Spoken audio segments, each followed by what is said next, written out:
शीशे की अदालत में पत्थर की गवाही है, जहां मौकिल ही कातिल है और कातिल ही सिपाही है। जी हां, आप देख रहे हैं गणादेश लाइव। मैं हूं अनूप कुमार सिंह, डिजिटल स्टेटेड बिहार।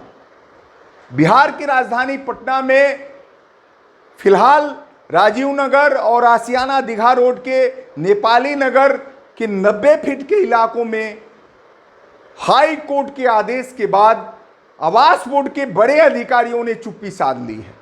जी हां, हाई कोर्ट के शिकंजा कसने के बाद अधिकारियों में पूरी तरह खलबली मच गई है और हाई कोर्ट ने 25 साल से जमे आवास बोर्ड, स्थानीय प्रशासन, स्थानीय सीओ को लाइन हाजिर करते हुए, जी हां, तल्ख टिप्पणी करते हुए सभी अधिकारियों की 25 साल से जमे अधिकारियों की सूची मांगी है, जिस पे आवास बोर्ड के अधिकारियों ने फिलहाल चुप्पी साध ली है। मामला यह है कि आपने देखा कि पटना में पिछले एक सप्ताह से जो आवास बोर्ड और जिला प्रशासन की कार्रवाई के कारण नेपाली नगर 90 फीट के इलाकों में मातम और अफरा तफरी का माहौल है। सैकड़ों घरों को जमींदोह बुलडोजर से किया गया।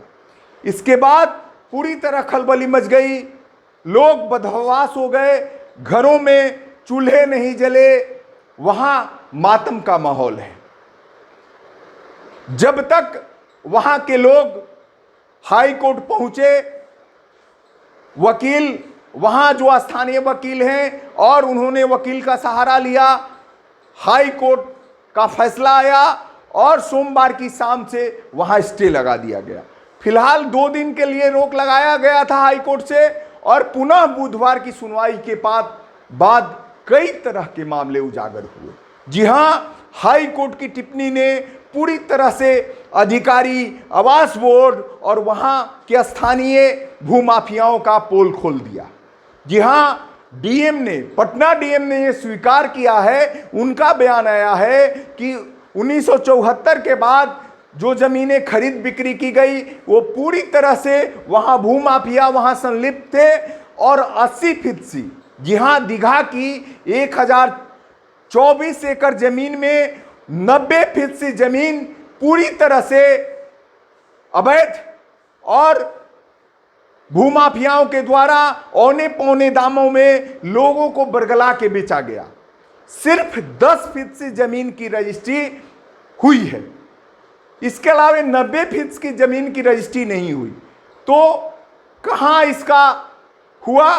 तो ये कारनामा किया निराला कोऑपरेटिव और वहां के भूमाफियाओं ने, प्रॉपर्टी डीलरों ने लोगों को बरगला के पावर पे पावर कलकत्ता हाजीपुर ले जाके पावर का खेल चला। किसकी जमीन है, किसने रखा है, कौन उसका मालिकाना हक है, किसी को पता नहीं है। किसने पावर किसको दिया ये कोई नहीं जानता है। सिर्फ पावर पे पावर, कोई गया वहां पावर दे दिया और जमीन स्थानीय पे उसकी न रसीद कटी, न वो उसका मोटेशन हुआ, कोई खेल नहीं हुआ। तो ये बड़ा खेल हुआ।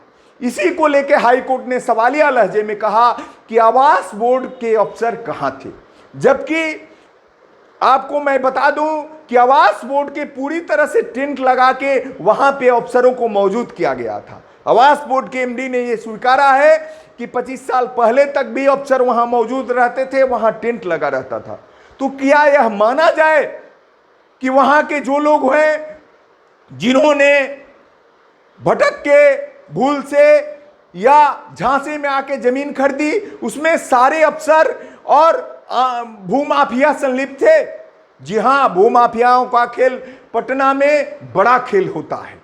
मैं आपको बता दूं कि पटना में भूमाफिया ऐसे हैं जो खुद सुरक्षित रहते हैं लेकिन लोगों को गलत जमीनें बेचते हैं, लोगों को बरगला के झांसा देके कि यहाँ ये अफसर बसते हैं, वहाँ आईपीएस रहते हैं, वहाँ आईएएस रहते हैं, वहाँ डीआईजी रहते हैं। कौन आपका घर तोड़ेगा? कौन आपको यहाँ से हटाएगा? जो प्रशासन की बड़ी कार्रवाई है उसमें 2 घर नहीं टूटे थे, उस पे भी हाई कोर्ट ने सवालिया लहजे में कहा कि वो घर किसके थे। जो दो घरों को छोड़ के सारे घरों को तोड़ा गया। अभी तो हाईकोर्ट का रोक है, जहां 14 जुलाई तक पटना हाईकोर्ट ने यथास्थिति बनाए रखने का आदेश दिया है। लेकिन बड़ा खेल जारी है। पटना के दीघा से विधायक संजीव चौरसिया काफी बीजेपी में कदावर नेता माने जाते हैं, उन्हें वायु श्रेणी की सुरक्षा भी दी गई है। संजीव चौरसिया ने निशाना साधा है और उनका यह कहना है कि आवास बोर्ड ने टेंडर नहीं किया, आवास बोर्ड की कमी रही है।